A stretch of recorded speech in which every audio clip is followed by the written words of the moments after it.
আসসালামু আলাইকুম। Food and journey ও ইসলাম ব্লগ থেকে সবাইকে স্বাগতম জানাচ্ছি। ব্রেড পিৎজা রেসিপিটি দেখার জন্য পিৎজা তৈরিতে সবচাইতে বেশি ঝামেলা হয় যে ফ্রিজার ডোটা তৈরি করতে।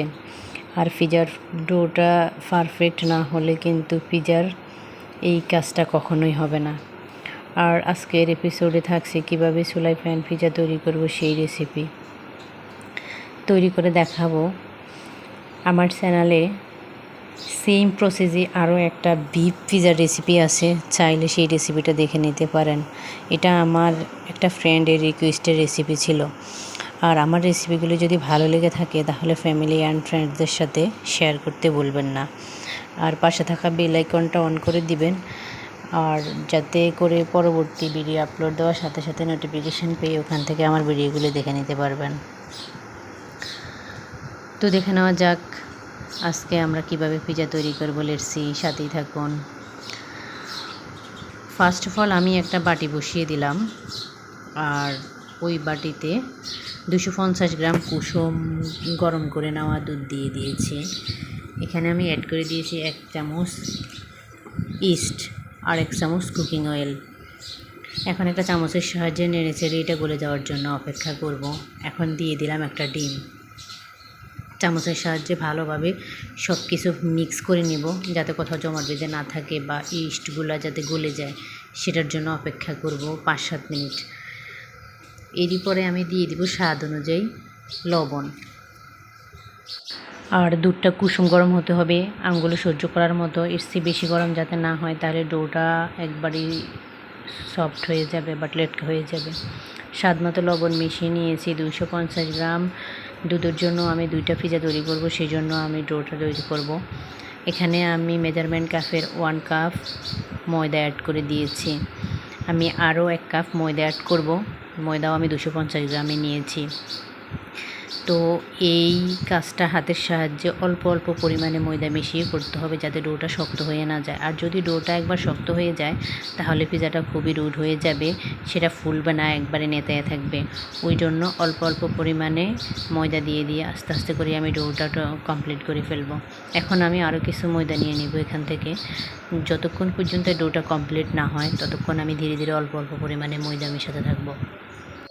সবচাইতে বেশি ঝামেলায় পড়তে হয় পিৎজার ডো তৈরির ক্ষেত্রেই। অল্প অল্প পরিমাণে ময়দা অ্যাড করব, প্রয়োজন লাগলে পরে আরেকটু মিশিয়ে নেব। একসাথে মিক্স করতে গেলেই এই ডোটা অনেক শক্ত হয়ে যাবে, তার জন্য পিৎজার ডোটা শক্ত হয়ে গেলে পিৎজাটাই আর ভালো হয় না। এই ডোটা সম্পূর্ণ তৈরি হওয়ার পরে এখন আমি সুগার অ্যাড করে দিলাম। মেজারমেন্ট কাপের 1 টিস্পুন চামচ সুগার অ্যাড করে নিলাম। এতে করে রুটির আটাটা যদি একটু মিষ্টি হয়, পিৎজাটা খেতে খুবই ভালো লাগে। ডোটা সম্পূর্ণ তৈরি হওয়ার পর আমি 30 মিনিট রেস্টে রেখে দিব। আপনাদের কাছে স্কিন পেপার থাকলে স্কিন পেপার দিয়ে এটা ঢাকনা দিয়ে দিতে পারেন, আর না হলে ঢাকনাযুক্ত এয়ার কন্টেনারে রুম টেম্পারেচারে এটা 30 মিনিট রেখে দিতে হবে। 30 থেকে 60 মিনিট রেখে দিলে এই পিৎজা তৈরিটা খুবই ভালো হয়।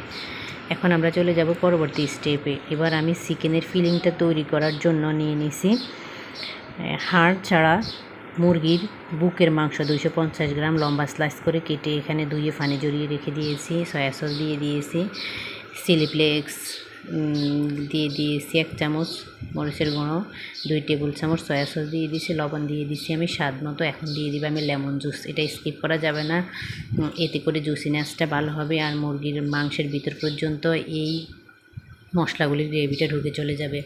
সবগুলি একটা চামচের সাহায্যে ভালো করে মিক্স করে নেবে। এটা অ্যাড করে দিয়েছি আমি জয়ফল গুঁড়া, জাফরান গুঁড়া, বাট গোলমরিচের গুঁড়া। এখানে আরও দিয়ে দিলাম আমি জিরার ফাঁকি 1/2 চামচ। সব কিছু মেখে আমি এটা 20 মিনিটের জন্য ম্যারিনেট করে রেখে দিব। 20 মিনিট পরে আমি চুলায় আর একটা ফ্যান বসিয়ে দিব। এরই মাঝে এই মাংসগুলো ম্যারিনেট হয়ে যাবে, এতে করে কোনো রকমেরই পানি অ্যাড করা লাগবে না এই মাংসতে।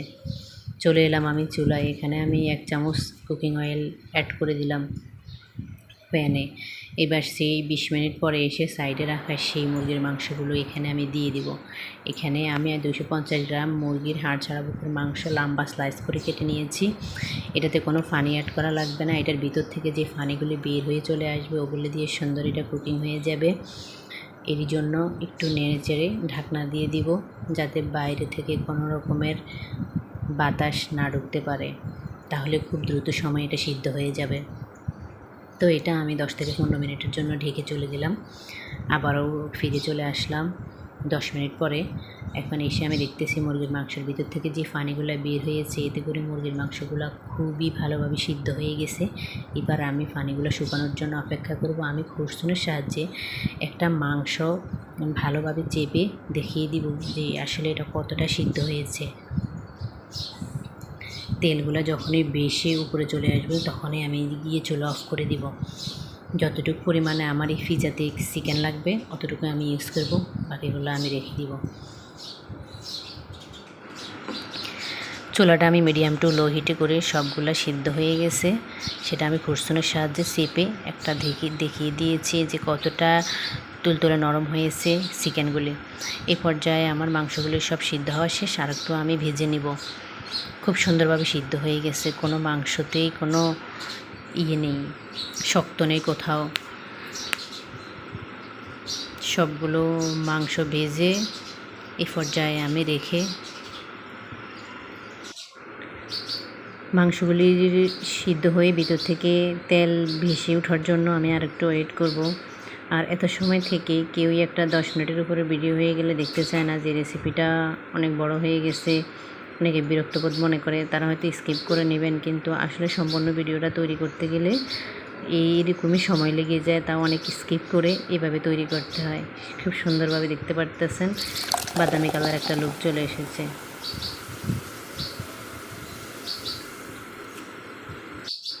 এবার আমি চলে এসেছি সেই পিজার ডো তৈরি করে রেখে গেছি সেটা দেখার জন্য। এটা ফুলে কতটা উপরে উঠেছে, বাতাস ঢুকে আমি একটা কাঠির সাহায্যে এটাকে ছিদ্র করে করে ভিতর থেকে বাতাসগুলি বের করে দেবো। আমার ডোটা যে পারফেক্ট হয়েছে সেটা আপনারা এই পিজার ডোটা দেখেই বুঝতে পারবেন।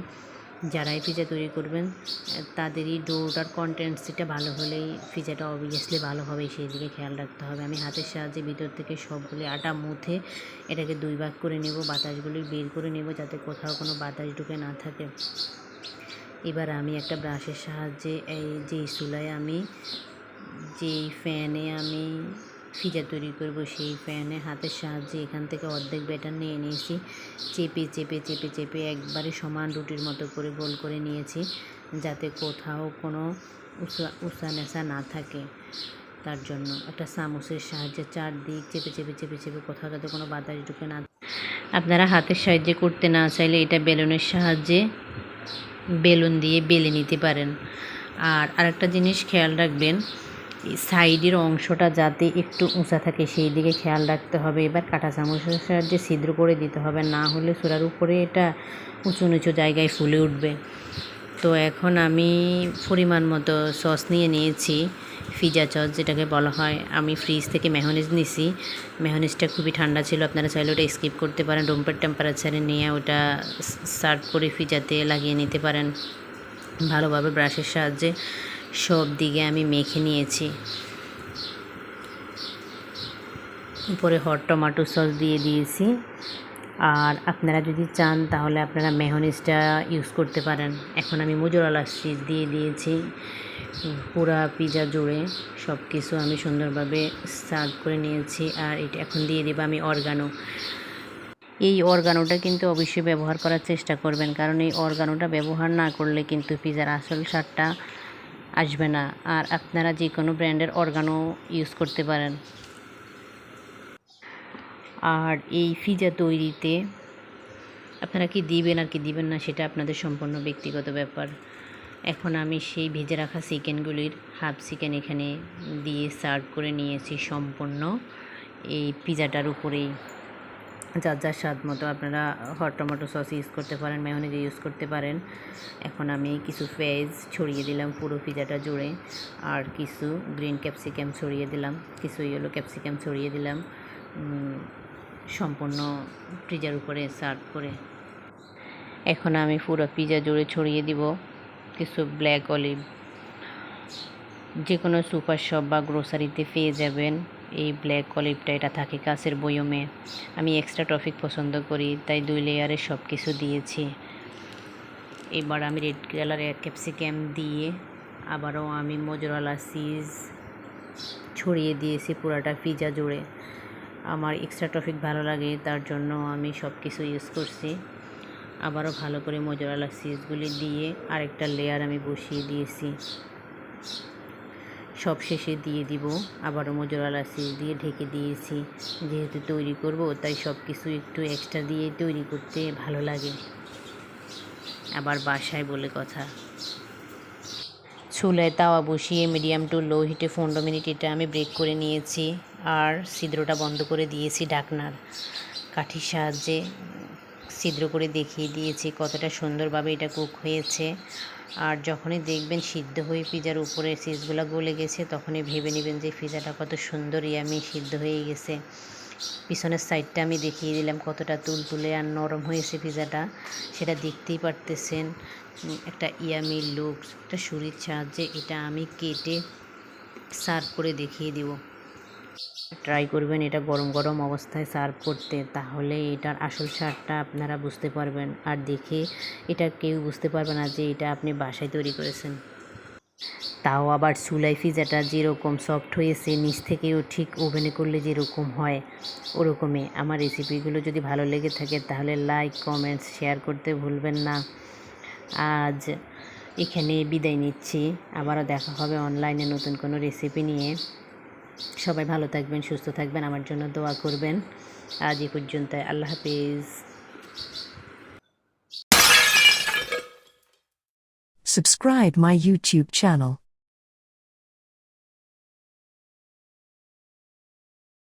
Subscribe my YouTube channel.